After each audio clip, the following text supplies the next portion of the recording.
Yan. Ngayon, paalis kami. Yan. So, tayo pupunta. May bibilhin lang. Yan. Ganyan lang kasimple dito ang buhay. Pagka may bibilhin ka, aalis ka. Yan, di ba? Yan. Mike, pagka may bibilhin, saan pupunta? Yan. Oo, lalagyan ko yan.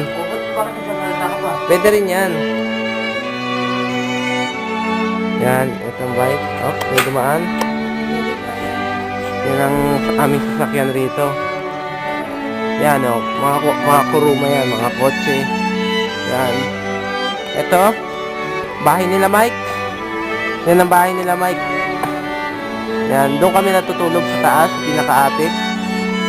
At yan, dito, yan ang mga kwarto. Ito yung harap. Ito. Hindi kami naka-jacket. Kasi, minsan malamig. Minsan naman okay lang. Kaya ngayon, mainit. Kaya ganito. Pero okay naman. Hindi naman masikat ang araw. Pero, tama lang ang kaya okay naman.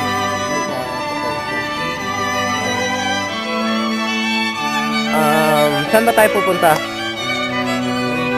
Doon tayo pupunta sa bundok na yun. Okay? Oh.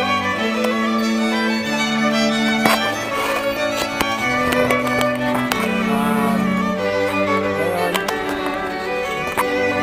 tayo nagbabike. Tama.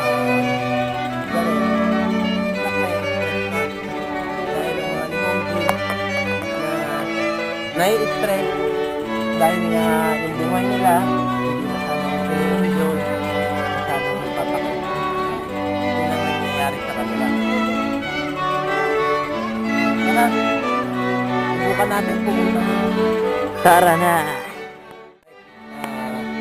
Yan si Mike. Mike! Anong masasabi mo tungkol sa buhay-buhay dito sa Japan? Masarap pero minsan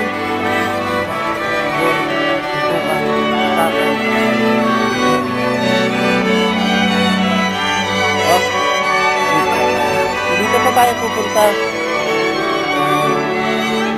Dahil ganito na ang buhay dito. Yan.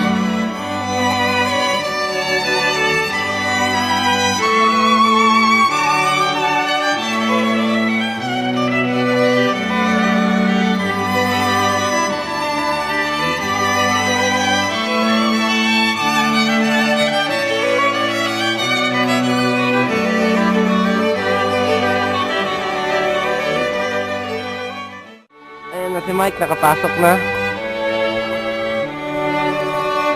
Sige, susubukan niya mag-jackass kasi nakasara yan eh. Inakyat niya lang. Sabi daw bawal. Sige, subukan mo. Yung, okay. Yan ah.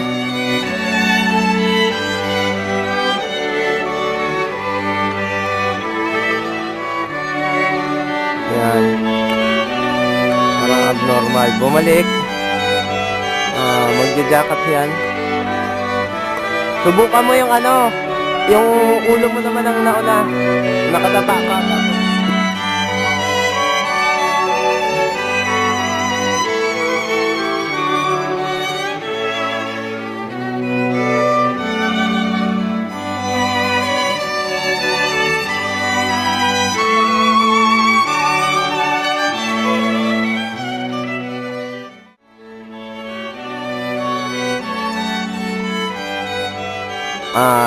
Anong masasabi mo sa lugar na to dito sa Japan?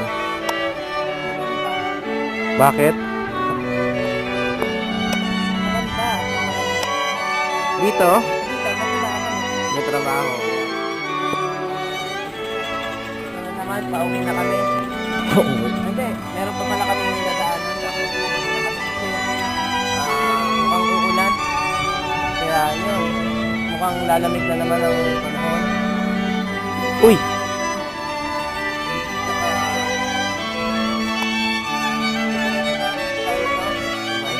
Mike, anong gagawin mo? Teka lang, teka lang. Anong gagawin mo? Bibili? Okay. Paghulog ng pera, kailangan mong pumili. Yan. Okay. Doon malalaglag. Okay, yan. Paano tamang pagbukas? Yun. Yun. Kailangang inumin. Yan. May 100 yen ka, makakabili ka na yan. Yan. This is it. 100